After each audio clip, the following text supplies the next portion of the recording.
Hi friends, నేను మీ గురుమూర్తిని. నిన్న చెప్పిన వీడియోలో డిపిఎఫ్ వీడియోలో మనకు డిపిఎఫ్ చౌక్ అయితే ఇట్లా ఆయిల్ గేజ్ ద్వారా ఇట్లా మనం లెవెల్ చెక్ చేసుకొని ఇట్లా మనం చెప్పొచ్చు అని చెప్పినా కదా ఫ్రెండ్స్.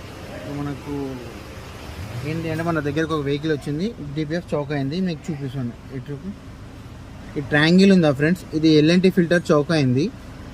సో దీన్ని బట్టి మనం ఎల్ఎన్టీ ఫిల్టర్ చౌక్ అయిందని చెప్పొచ్చు. మనకు ఇక్కడ ఎగ్జాస్ట్ సింబల్ వస్తుంది ఫ్రెండ్స్. ఇక్కడ ఇంత ముందుకు వచ్చింది, ఇప్పుడు రావట్లేదు, అంటే కొంచెం ప్రెజర్ అప్లై చేసినా కాబట్టి పోయింది. ఇక్కడ చూడండి ఫ్రెండ్స్, కస్టమర్కి చేసుకోమని diesel particle filter regeneration required see owner's manual అని వచ్చింది కదా ఫ్రెండ్స్.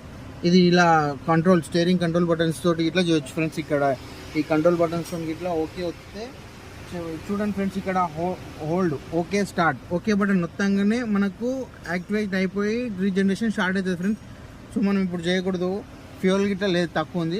మనం ఆయిల్ గేజ్ చూసి మీకు చెప్పాను కదా, ఆయిల్ గేజ్ ఆయిల్ లెవెల్ ఎక్కువ అవుతుంది అని చెప్పేసి ఇప్పుడు ఆయిల్ లెవెల్ చెక్ చేద్దాం ఫ్రెండ్స్. వెహికల్ ఆఫ్ ఫ్రెండ్స్, నేను మీకు ఇప్పుడు చూపిస్తాను.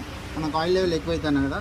BS6 వెహికల్స్కి డిప్ స్టిక్ ఎప్పుడు చూడు రెడ్ కలరే ఉంటుంది ఫ్రెండ్స్. ఇది ఒకటి BS6 వెహికల్ ఎలా అని గుర్తుపట్టి నీకు ఇట్లా ఫాస్ట్గా గుర్తుపట్టి మీకు డిప్ స్టిక్ తీసి చూడండి ఫ్రెండ్స్, ఆయిల్ లెవెల్ ఎంత ఉందో. ఆయిల్ లెవెల్ ఎక్కువ ఉంది చూడండి.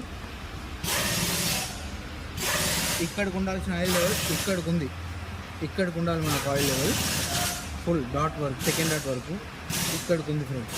మళ్ళీ చెక్ చేస్తాను చూడండి.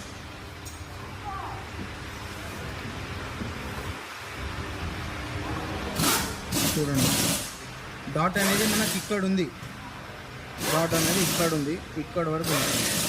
సో ఇది డిపిఎఫ్ అనేది చౌక్ అయిందని చెప్పనీకి ఫ్రెండ్స్. ఇది ఒకటి మార్గం, ఇది ఒక మార్గం. Thank you friends, bye.